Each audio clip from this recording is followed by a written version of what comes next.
When we talk about the Civil War, we tend to focus on the brave men who fought for 4 long years to save the Union. History tends to forget the contributions of many women. Throughout the Civil War, women of the North helped to end slavery and preserve our nation, whether it was at home or on the battlefield. They started organizations, crossed enemy lines, and occasionally dressed as men. And they did all of this without want of recognition.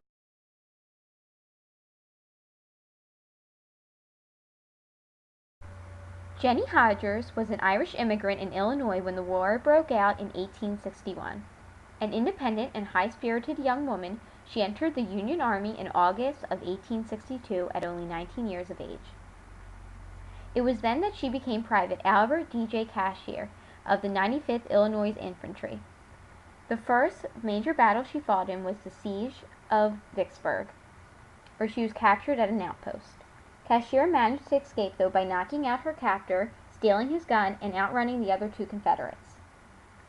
From there, she fought in over a dozen battles during the Red River Campaign, and while in Nashville, took on many dangerous assignments without getting any injuries.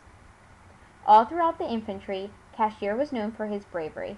The last assignment Cashier would take part in would be the occupation of Mobile, Alabama. They were able to get the city to surrender in less than a month, and Cashier and the rest of the infantry would spend the rest of the war there. After the end of the war, Cashier decided to stay a man and eventually received his veteran's pension. It was not until 1913, when after being entered into a mental hospital, that the secret of his sex was made public.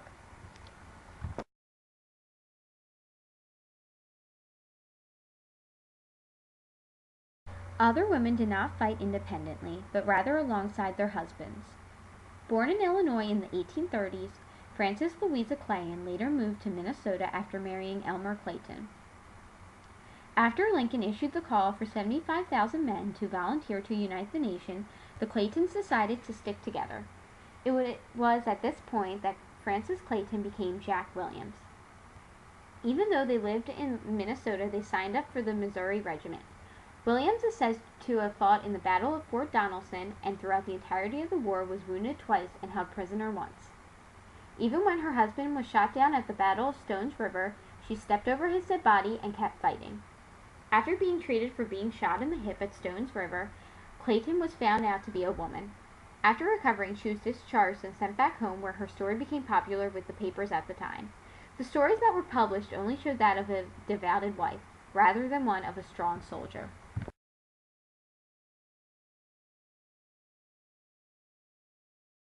Some women did not need to pretend to be a man to enter into the fighting.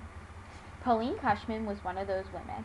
Born in the South but raised in Michigan, Pauline Cushman would become one of the most important spies for the Union.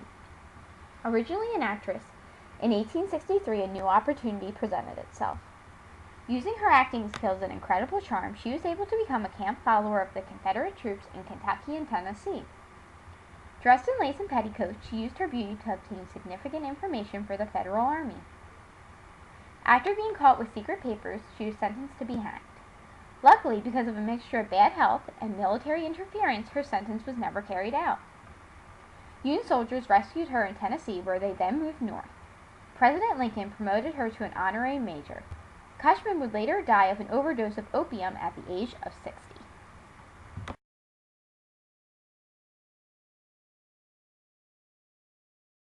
While Hodges, Clayton, and Cushman were fighting all around the country, many women fought closer to home. Lucretia Coffin Mott was an abolitionist who fought for African American rights both before and during the war.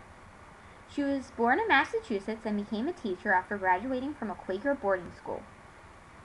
She moved with her parents to Philadelphia shortly after, and it was there that she married her husband and fellow abolitionist James Mott. Mott became a co-founder of the Philadelphia Female Anti-Slavery Society, which was integrated from its founding.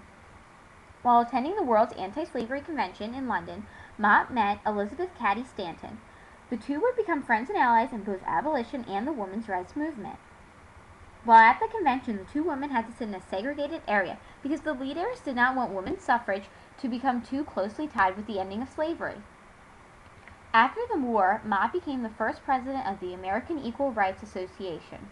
She, however, retired a year later over the split between gaining equal rights for freedmen and women at the same time, or freedmen first.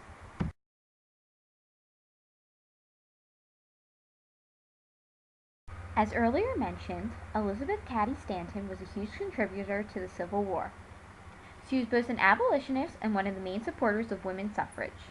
In her speech, The Call for a Meeting of the Loyal Women of the Nation, she said that every Northern woman should help out the war cause.